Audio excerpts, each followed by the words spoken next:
grievance debate. The question is that the grievance has been noted, and I call the honourable member for McEwen. Thank you very much, Deputy Speaker. And tonight I rise to discuss the pain that has been felt in my community over this government's Centrelink robo-debt recovery system failure. Sadly, this government has failed us yet again by the way they have abused the system, and once again attacking the most vulnerable in our community. Labor has time and time again made it clear our commitment to a transparent and efficient Centrelink system. And we support Centrelink cracking down on people who tried to rot the system, our welfare system, but it's obvious the Turnbull government can't even get a crackdown right. They came out last year with all bells and whistles claiming they were going to claw back $4 billion believed to have been incorrectly paid to welfare recipients.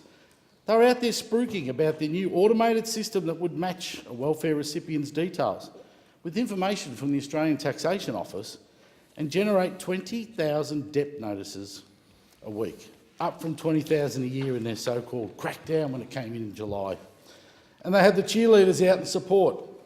Victorian Senator Darren Hinch said it was bizarre that billions of dollars were being wrongfully paid to welfare recipients, and he congratulated the government for going after the greedy. Queensland Senator and Liberal buddy Pauline Hanson called out the welfare system wrong and had pushed her agenda to issue identity cards to supposedly reduce the rates of fraud. But the icing on the cake was when the Minister for Human Services himself promised to jail anyone who owed money to Centrelink.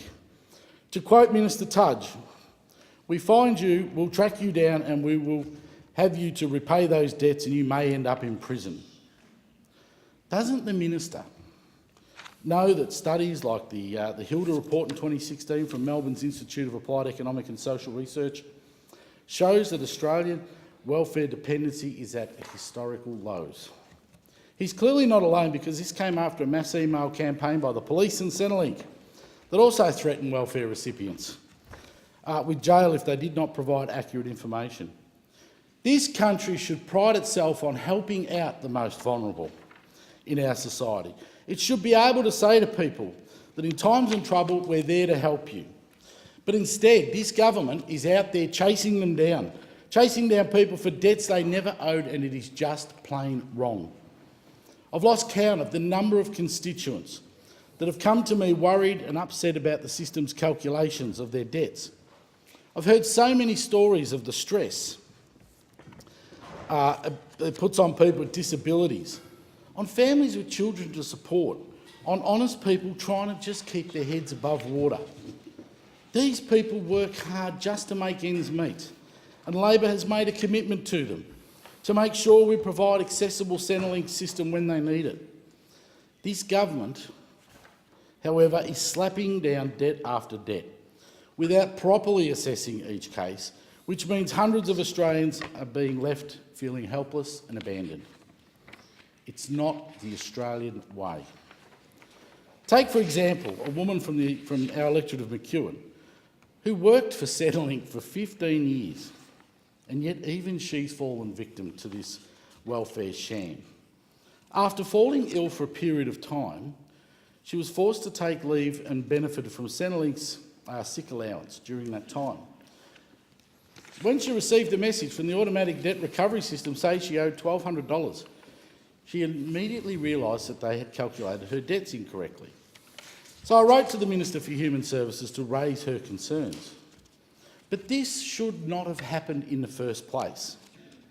I wrote this letter back in December and I've only just received an interim response from the department. So I imagine there's probably a few thousand letters on the Minister's desk awaiting his signature on matters like this. Luckily for this constituent, she knew the system well and she was able to correct the calculations.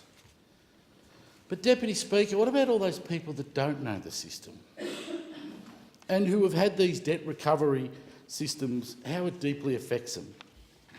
Another one of my constituents came to me about Centrelink's wrongful assessment of her debt. Throughout her law degree at Monash University, she received Centrelink payments. After graduating, she was contacted and informed that she owed almost $7,000. Why? Because Centrelink assessed that she was not a full-time student between February and October 2016. So she was then forced to pay this money, to pay this so-called debt, besides the fact that it's an ongoing appeals process. It's plain outrageous. For a 25-year-old recent graduate seeking employment and living at home, these debts cause emotional stress and strain relationships with family. Centrelink later on admitted that she did not have to repay a debt, but it was far too late, and she felt that it was unconscionable and unfair because the error led to the disaster of her family relationship breakdown. The Centrelink automatic debt recovery system targets so many residents of McEwen. I continue to receive these countless messages asking for help and guidance to navigate this system. Recently, I was approached by a couple from Doreen telling me that Centrelink assessed they owed $4,000 for a period in which the husband was briefly unemployed, working on casual then part-time basis between 2011 and 2012. This couple was shocked because not only were they struggling to support their family, but they were also sure they had diligently reported all of their earnings to Centrelink requirements. These people, despite the minister's assertion, were neither ignorant nor careless. Like many others, they felt lost because they knew it would not be easy to prove their earnings from a casual job over 5 years ago. And of course, Centrelink didn't stop there, no. They added a recovery fee to the debts, which was another layer of insult and financial injury. The couple contacted Centrelink a few times and got conflicting answers about where the debt stood. It's concerning that this mismanagement of documentation under this government and Centrelink is so negatively impacting the constituents in my electorate and many others around Australia. The couple was considered guilty until they proved their innocence. It's demoralising and it's inexcusable. Centrelink forced them into a repayment plan, and the couple told me that Centrelink's action had caused a lot of unnecessary strain on a family just trying to survive. There are many people in McEwen who are being forced to pay unnecessary debts like this all the time. And it's not just the financial stress, it's the emotional stress and the pain that they feel when they're being treated like a criminal for something they haven't done, but is an exact failure of this government and this government's ability to manage an economy and to manage a welfare system. Some say that 20% of these debts identified in the Centrelink data matching system are wrong. That's 20%. But who knows what the figure actually is? Even the Age's economic editor, Peter Martin, even suggests the rate of mistakes in the initial letters could be as high as 90%. Where is the government's apology on this? The system is flawed, yet the government has done nothing as usual. Prime Minister Turnbull's former digital transformation chief, Paul Shelter, himself said that Centrelink was a commercial company with a 20% failure rate, it would be out of business. So why exactly are we expected to sit around and accept this abject failure? This is dealing with people's finances, it's dealing with people's budgets, it's jeopardising their mental health, family relationships and their ability to stay afloat, and it is unacceptable. These are law-abiding citizens paying debts that they don't owe because they trust the government, which, as we learn, is a bad thing to do, because Centrelink's bureaucracy is too much to deal with and because sometimes the necessary records get lost in the system.